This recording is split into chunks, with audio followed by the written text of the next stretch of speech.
Hola, my name is Michael Johnson, and I work at NASA Goddard Space Flight Center in Greenbelt, Maryland. And what we do is we develop systems for space science. We work on systems from concept through launch, answering questions in the universe that allow us to better understand what's happening in the sky, what's happening on the earth. So we come up with science concepts, we come up with ways to make measurements to further those science concepts. We build instrumentation, we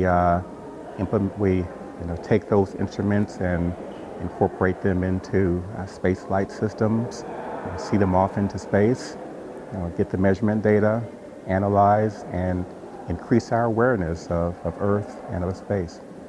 What happens in the sky? Oh, there's so many things that are happening in the sky. For example, we're learning about Pluto. Before this week, the best photographs that we had of Pluto was of a small, fuzzy ball. And now we have very precise photographs of Pluto that show mountains and craters and just all kinds of shapes and textures. We're learning more about Earth by the systems that we fly so that we can be better stewards of this place in which we live. We're learning about Saturn and new rings being discovered on Saturn, of the geysers from Enceladus, one of Saturn's moons. Just so many things that we learn up close. I mean, it's fascinating to be here on the Earth and look in the sky and see the stars and see the planets and just be so impressed by the creation. But to actually be so close with instruments and cameras, taking photographs and making measurements, it just adds so much to our knowledge. It's fascinating.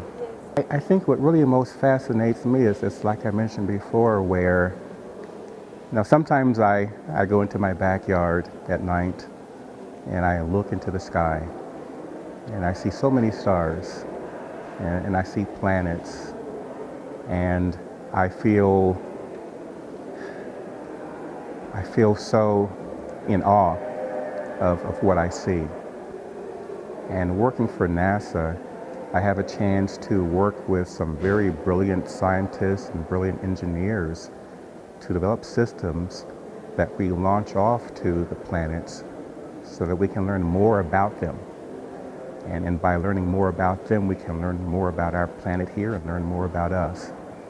So being able to stand here on the ground, but at the same time reach out to the planets and touch them, it's just so fascinating.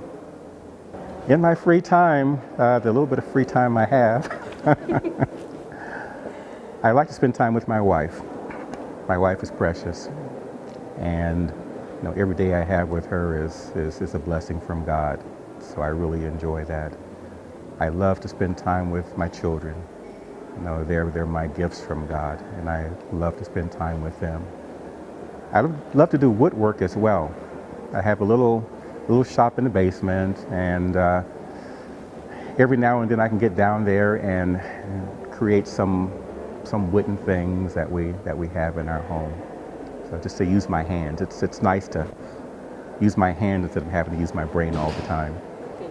And then even some simple things like just going outside and being in the garden, mowing the lawn, planting flowers. It's fun. I think to the young people, I would encourage them to take a path that's less traveled. There are many paths that young people can take in life, and many of them are very easy paths. But many times the easy paths don't lead to great results. Sometimes it's a very challenging path, the very hard paths, the paths that we really do not want to travel, that make the most impact on the world and on our lives. So I would encourage our young people to pick a challenge, pick something that they don't think they can do, and then make up their minds to do it. Find some friends, find some family to support them, because we all need support. And do something not because it's easy, but because it's hard. And then when you look back and you see what you've accomplished, it gives you the strength to take on an even bigger challenge next time. Our young people are important. They're our future. And I just want them to do what's best.